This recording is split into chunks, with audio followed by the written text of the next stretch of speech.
সবচেয়ে বেশি ভালোবাসেন, মহব্বত করেন আমাদেরকে আমাদের রব। কে ভালোবাসে আমাদেরকে? আল্লাহ ছাড়া আসলে ভালোটা বাসেই বাকে। আমরা যে পবিত্র সম্পর্কের কথাও বললাম, এই যে স্বামী স্ত্রীর সম্পর্ক, স্বামী স্ত্রীর মধ্যে মহব্বত, পবিত্র সম্পর্ক, এটা হালাল, বৈধ। আল্লাহ পাক বৈধতা দিয়েছেন, কারণ আমাদের প্রবৃত্তির চাহিদা আছে। এই চাহিদা পূরণের জন্য আল্লাহ পাক আমাদেরকে হালালভাবে বিয়ে করতে বলেছেন। সমাজ বিয়েটাকে কঠিন করে ফেলল আর জেনাটাকে সহজ করে ফেলল। বিয়ে কঠিন হয়ে গেল, এরা এখন বিয়ে করতে পারবে না চাইলে। 21 বছর না 20 বছর বয়স হলে সে বিয়ে করতে পারবে না।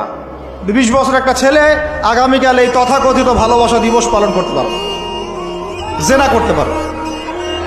কেউ বলার কিছু নাই, কেউ বলার নাই, কেউ দেখার নাই, চলছে মানে এভাবেই চলছে। সমুদ্রের পানিতে ভেসে গেছি আমরা। একটা মেয়ের বয়স 17 বছর, সে কালকে জেনা করবে। অগণিত মেয়ে কালকে 17 বছরের মেয়ে জেনা করতে পারে, আল্লাহ হেফাজত করুন। কিন্তু এ এখন বিয়ে করতে পারবে না। বিয়ে করতে গেলে সমস্যা। তাহলে চিন্তা করেন, পয়সার এক পিঠ যদি আপনি দেখান, অপর পিঠ দেখতে হবে। এক পিঠে যদি এই সমস্যা হয়, অপর পিঠে কি পড়তে সেটা দেখতে হবে, আমাকে বুঝতে হবে। বিয়ে কঠিন হয়ে গেল, জেনা সহজ হয়ে গেল।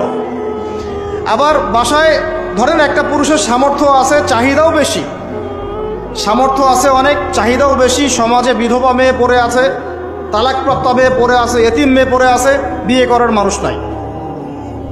এখন সমাজে যদি কোনো সৎ পুরুষ একাধিক বিয়ে করে, তাকে সমাজে বাঁকা চোখে দেখা হবে। কিন্তু এই পুরুষে যদি বিয়ে না করে বাইরে আরো 10টা মেয়ের সাথে অকাম কুকাম করে, তাকে কিচ্ছু বলা হবে না। বলেছি আমি, কোরআন একদিকে, সুন্নত একদিকে, ইসলাম একদিকে, সমাজ, এই সমাজের তাকদীর খারাপ। এভাবেই নবী সাল্লাল্লাহু আলাইহি ওয়াসাল্লাম পেরেশান ছিলেন কিভাবে সমাজের মানুষকে ফেরানো যায়। আজকে আমরাও পেরেশান।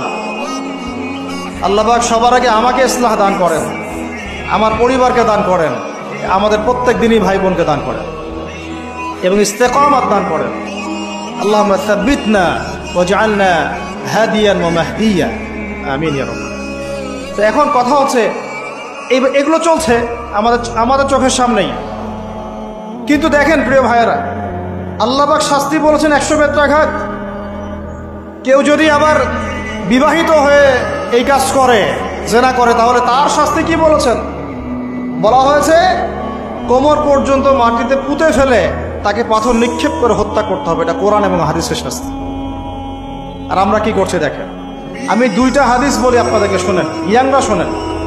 এই 2টা হাদিস আজকে ভুলবেন না। আলোচনা অনেক লম্বা হচ্ছে তো অনেক কিছু ভুলে যেতে পারে, এই 2টা হাদিস ভুলেন না। একটা হচ্ছে